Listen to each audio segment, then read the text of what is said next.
Hi everybody, this is Nate here at Combat Sports Supply.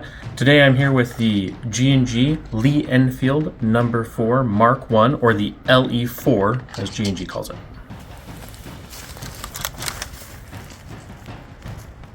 And this is a green gas magazine fed bolt action rifle. It's going to be perfect for your British World War II impressions and reenactment.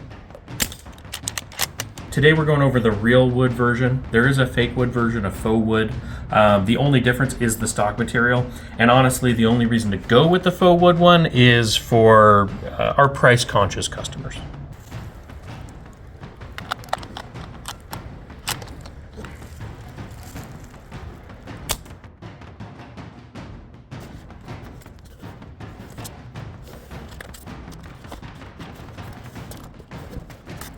So first impression of this rifle, this is the real wood one. It feels really nice. I mean, the fit and finish is quite good. I'm very impressed with it.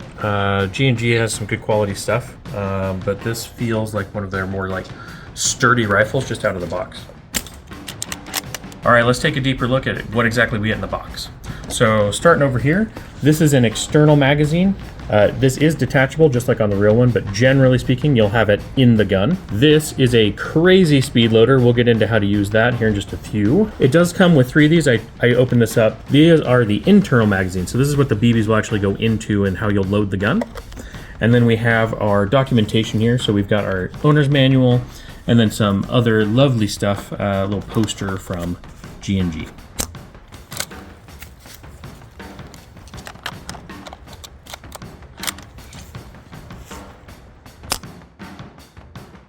And we're going to go over our patented butt to tip overview here. Let's start at the back. So right here you have a little cover. This would normally be where the cleaning kit is, but on our gun today it's a cover for the fill valve. So that's actually going to be your gas reservoir right down in there, and that's where you put that green gas. So I do want to reiterate just how nice this wood stock is. Very nice. The finish is very good. And then I do want to point out too that pretty much all of our metal components on here are going to be steel. So that includes our butt plate and our rear sling swivel here. Down here we've got our trigger and trigger guard. This is steel. So if we take a look at our bolt handle, I'll just lift that out of the way. So this is all aluminum right in here, but then the bolt handle itself is steel. And then we have our cocking piece right here. It's back to indicate that it's ready to fire. And then when you have it forward like that, it means that it's decocked, it has been fired. The actual receiver itself is aluminum. And it does have a nice sort of like cast finish. It looks pretty good. So this guy is actually for taking the bolt out of the receiver, and you're going to want to do that for maintenance every once in a while to get silicone kind of deep in there. We have a very true to life sight on this as well. So it's got the PEEP battle sight, and then it also has the flip up adjustable PEEP sight for that longer range shot. Right in front of that, we have our charger bridge. It is rounded, unlike the previous No. 1 rifles. And then I also do want to say that it is non-functional. We do use the little bullet things, but you're not going to use that.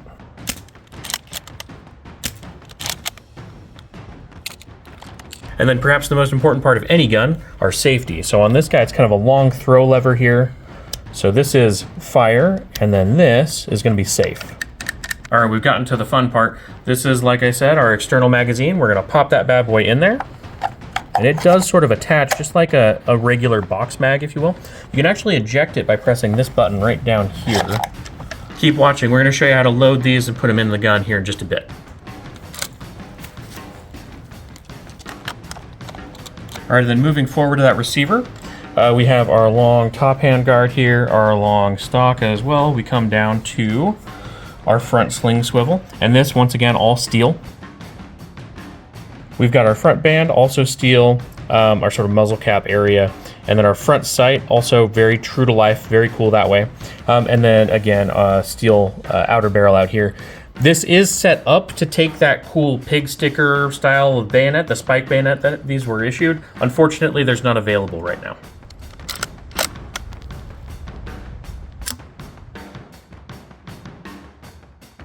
Now that we've covered our butt to tip, let's go over our airsoft specs and use. So G&G says this gun is going to shoot in the like 410 to 440 range with .2s. It's going to be about 1.8 joules. Our gun shoots a little hotter than that. So we're hovering around 2.1 to 2.2 joules. We're about 410 with .28 gram BBs. What that means for most people is that a lot of your local fields are going to put you into a DMR class, which is kind of where you want to be with a bolt action anyway, so you have those longer engagement distances, but just be cognizant of that. Make sure that you're checking rules for your area and your field and your events. This is where you adjust the hop up. Ours came pretty good, but if you did want to tune it. So I just wanted to show you guys how to fill it real quick. So once again, we just pop that cover up. We take our green gas, make sure you shake that up, get that silicone oil in there real nice. And then you're actually gonna just put that nozzle right in there. Press down. So far, we haven't shot this rifle a ton, but what we figured out that if you hold that green gas can for like 25-ish seconds, 30 seconds or so, it should definitely have enough in there to fire all 3 of the magazines. This gun does come with a 6.04 millimeter inner barrel, so it's not the tightest type bore, but it's a pretty good barrel.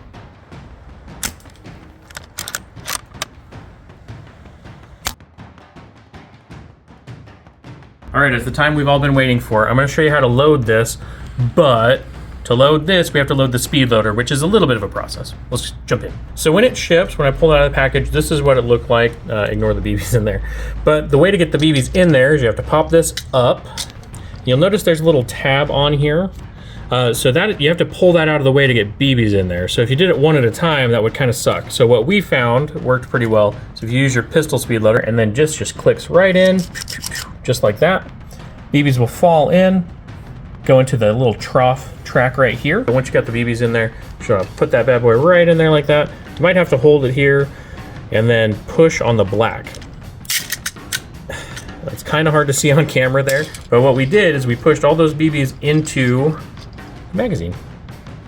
So, and again, it's kind of hard to see because it went a little quick, but this actually doesn't let the BBs down in from here until it comes all the way back on the stroke there, which means it'll have pretty much exactly 10, which is what that one's supposed to have. It does look a little bit like a pain, but I promise it's actually very intuitive once you sort of understand, you know, what each thing does. You kind of have to use this. It's not impossible to load it singly, but it is a bit of a pain. Each one of the little BBs would have to go down this little track here, and it's just very difficult. We tried. All right, so now that we've got BBs in here, I'm gonna show you how to load it up. You need to open the bolt, and then this actually does fit in our little guide rod right there, and this presses down in. Get just a little bit of a click and it's gonna stay in there, and then we'll actually pop out. When that's empty, that'll pop out just a little bit so you know how to take it out. So we figured this out as a little trial and error as we were trying to single load. So you'll notice on this one, that little black piece is protruding a little bit more. And on this one, it's not. That is important. When it's protruding, that means it will stick into the magazine. When it's not protruding, this will try to pop out as you're trying to load it. And this bolt action is about as smooth as it is on the real one. So it just comes straight forward just like that. And then, pow. It is important to make sure that this is loaded enough that that little tab pops out. If you use the speed loader, it works just fine. If for some reason this doesn't want to pop out, it's fairly easy. You just push down, comes right out.